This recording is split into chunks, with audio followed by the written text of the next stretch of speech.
안녕하세요.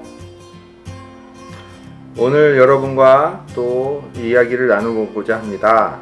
얼마 전에 이태원 클라스라는 재미있는 드라마가 있었습니다. 저도 다 보지는 못했지만 여러 장면을 좋게 봤습니다. 근데 거기에 마지막 회 정도 되는 곳에 그런 마지막 부분에 그런 것들이 나옵니다. 트랜스젠더, 남자인데 여자로 살아가는 그 사람이 요리경연대회에 나왔는데 상대편에서 그 사람이 그런 트랜스젠더라는 사실을 밝혔죠. 그래서 출연할까 말까 마지막 결승전인데, 근데 거기서 고민하고 갈등하면서 오히려 나가서 내가 트랜스젠더다 선언하고, 그리고 그것에 대해서 확신하고 사람들한테 밝히고 자아가 성장하는 모습이라고 그런 것을 그려내는 그런 장면이었습니다. 얼마 전까지만 해도 한 10여 년, 20여 년 전만 해도 동성애라는 것을 입에 담거나 밝히는 것을 꺼려했습니다. 물론 과거에도 있었겠지만 동성애자라는 것을 밝히는 것은 사회에서 낙인 찍히고 그리고 사회에서 비정상으로 취급되었기 때문에 그런 것을 밝히기를 꺼려했습니다. 그런데 이제는 그런 것보다는, 과거에는 그래서 드라마를 다루더라도 그냥 잠깐 나오는 사람, 우스운 존재, 약방의 감초 같은 그런 희화화된 존재로 다루어졌는데, 이제는 방송에서도 중요한 배역으로 다루어지고 주연으로 다루어지고 우리와 다를 것 없는 사람으로 다루어지고 있습니다. 그만큼 동성애가 우리나라 사회에도 꽤 많이 들어왔고 그것을 당당하게 외치고, 그리고 시청광장 같은 데서도 그렇게 퀘어 축제 이런 것을 자연스럽게 벌이고, 그리고 그런 것들이 이상하게 느껴지지 않도록 또 매스컴에서도 이야기하는 것 같습니다. 동성애, 그것은 정신과에 있어서도 얼마 전까지만 해도 비정상으로 취급했지만 이제는 80년대 지나면서 정신과 진단 기준에서도 동성애라는 기준이 빠졌습니다. 인간에게 있어서 섹스란 굉장히 중요한 것인데, 인간에게 있어서 섹스의 형태는 여러 가지를 해볼 수 있습니다. 남녀 간의 관계, 또 남자나 그러니까 이성 간의 관계죠. 그리고 남자나 남자, 여자와 여자와는 동성 간의 관계. 또 이것은 좀 더 역겨운 얘기일 수도 있지만 인간이 동물과 함께 섹스를 하는 경우도 있습니다. 그리고 또 한 가지의 형태는 마스터베이션이라고 하는 자위의 형태이죠. 이런 다양한 성적인 것이 있습니다. 그리고 그런 것들 가운데 성경에서는 제가 전에도 언급했지만 오로지 남녀 간의 성관계를 인정합니다. 모든 성관계, 남녀 간의 성관계를 인정하는 것이 아니라 오로지 부부관계 가운데, 결혼하기 전도 안 되고 결혼해서 다른 배우자 이외의 대상자하고도 하지 않는 그런 관계를 옳은 것으로 가르치고 있습니다.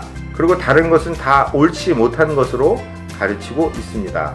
그런데 정신과에 있어서도 변태적인 것은 예를 들면 어린애를 대상으로 성적인 것을 한다거나, 아니면 남의 성관계를 얻는 것 이외에는 그렇게 쾌감을 느끼지 못한다거나, 그런 것들, 또 동영상을 열심히 보는 것들, 이런 것을 도시증이라는 형태로 다루고 있고, 이런 것은 비정상 영역에 들어가 있습니다. 근데 우리에게 있어서는 지금 성경적인 거는 그렇게 굉장히 좁은 의미의 남녀 부부간의 관계만을 성적으로 옳다고 하는 것이고요. 사회적으로 보면 이런 여러 가지 선택지가 현재는 있습니다. 여러분은 어떠십니까? 동성애에 대해서 어떻게 생각하십니까? 성서적으로는 저는 그것은 옳지 못하다고 생각합니다. 그렇지만 그거보다 더 문제가 되는 것은 요즘에 지난번에도 다루었지만 엠번방과 같은 사건, 가학적인 사건, 이런 것에서는 사회가 침묵하고 있고 법이 침묵하고 있습니다. 그래서 관대한 처벌을 내리고 있습니다.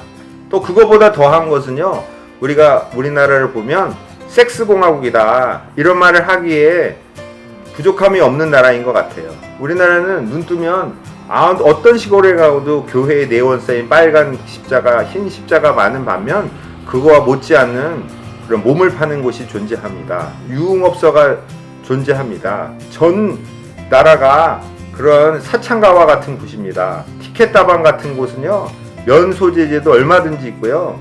전화하면 집으로도 다 출장으로 마사지 오고 성관계를 다 맺어줍니다. 이러한 것이 더 위험하고 문제가 됩니다. 가학적인 그런 성관계를 얘기하는 동영상으로 나타나는 엠번방, 그리고 그렇게 성을 상품화해서 실제로 팔고 있는 이러한 것들, 우리 기독교가 동성애에 대해서 반대하는 것도 옳지만 그거보다 더 큰 것은 이렇게 타락된 섹스공화국, 교회 위에 사창가가 있는, 교회 아래에 사창가가 있는 이러한 상황이 옳지 못하다는 것이 기독교가 앞장서서 나가서 그런 것에 좀 더 나아가야 합니다. 그리고 엠번방과 같은 이러한 성범죄에 대해서 과감하게 기독교가 나서야 합니다. 동성애도 옳지 못한 것일 수 있지만, 동성애는 성서적으로 옳지 못하고 있지만 시대적인 추이가 이렇게 되고 그런 사람들을 돌 던져서만 해결될 수 있는 것은 아니기 때문에 우리 교회에서 그 사람들을 안아줘야 되고 보듬어 줘야 합니다. 예수님도 이 세상에 사실 때 창녀나 세리와 같은 세상에서 손가락질하고 인간 취급을 못 받았던 사람들하고 같이 살아갔습니다. 그렇지만 그들이 옳지 않았다고 하더라도 그들을 품어주시고 감싸주셨던 모습을 봅니다. 우리 기독교의 모습은 동성애자에게 돌을 던지는 모습이 아니라 진정 잘못된 것을 향해 동성애보다 사실 세상에서 더 나쁜 해악을 끼치고 있는 그런 성적인 타락에 대해서, 성범죄에 대해서 더 기독교가 앞장서서 반대의 목소리를 내고 그것이 이 땅에서 없어지기를 바라는 일을 해줘야 할 것이라고 생각합니다.